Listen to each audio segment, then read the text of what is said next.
അതിനെ പറ്റിയുള്ള അനുസ്മരണ കുറിപ്പുകളും അനുസ്മരണ സംഭാഷണങ്ങളൊക്കെ നിരവധിയായിട്ട് വന്നു കഴിഞ്ഞു. അത് ആളുകൾക്ക് മുഴുവൻ അത് എല്ലാവരും കേൾക്കുകയും അറിയുകയും ചെയ്തു. ഇതിനകത്ത് ഒരു കാര്യം മാത്രം പറയാം. അതായത് ഒന്ന്, ഈ മറ്റേതെങ്കിലും സിനിമാക്കാരനുള്ളതിനേക്കാൾ കൂടുതൽ ദീർഘമായ കാലം ശ്രീനിവാസൻ ഇനിയും ജീവിക്കും. ശ്രീനിവാസൻ ഇപ്പോൾ കുറച്ചു കാലമായിട്ട് രോഗാതുരനായിട്ട് അദ്ദേഹം പുതിയ സിനിമകളൊന്നും എഴുതിയിരുന്നില്ലല്ലോ. പക്ഷേ മലയാളിയുടെ എല്ലാ ദിവസത്തെയും സംഭാഷണങ്ങളിൽ ശ്രീനിവാസൻ്റെ എന്തെങ്കിലും ഒരു ഡയലോഗോ ഒരു എക്സ്പ്രഷനോ ഇല്ലാതെ കടന്നു പോയിട്ടേ ഇല്ല.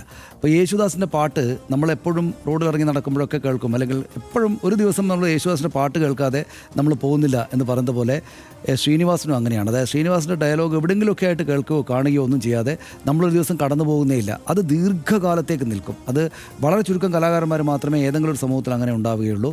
നമ്മുടെ സമൂഹത്തിൽ അദ്ദേഹമല്ലാതെ, ശ്രീനിവാസനല്ലാതെ മറ്റു കലാകാരന്മാർക്കും അത്തരം ദീർഘകാലമായിട്ടുള്ള ജീവിതമുണ്ട്. അദ്ദേഹത്തിൻ്റെ ഭൗതിക ജീവിതം അവസാനിച്ചതിന് ശേഷം അതിദീർഘമായിട്ടുള്ള കാലം ഈ ശ്രീനിവാസന് ഇവിടെ ഉണ്ടാകുന്ന കാര്യത്തിൽ യാതൊരു സംശയമില്ല.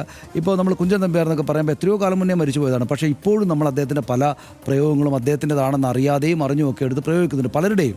അതുപോലെ ശ്രീനിവാസൻ ദീർഘകാലത്തേക്ക്, ഒരുപക്ഷേ ഈ ആധുനിക ടെക്നോളജിയൊക്കെ വന്നത്, കുഞ്ചൻ നമ്പ്യാരൊക്കെ അങ്ങനെയല്ലോ, എഴുത്തിലൂടെ മാത്രമാണല്ലോ. ഈ ടെക്നോളജിയൊക്കെ വന്നതിന് ശേഷം ഇത്തരം കാര്യങ്ങൾ പ്രിസർവ് ചെയ്ത് വെക്കുകയും പിന്നീട് വിതരണം ചെയ്യുക പറ്റാവുന്ന നില ഇങ്ങനെ ഉണ്ടായിരിക്കുന്നതുകൊണ്ട് അതിദീർഘമായിട്ടുള്ള കാലം ഒരുപക്ഷെ നമ്മുടെ ഒരുപാട് തലമുറകൾക്കപ്പുറത്തും ശ്രീനിവാസൻ നിലനിൽക്കുമെന്നാണ് ഞാൻ വിചാരിക്കുന്നത്.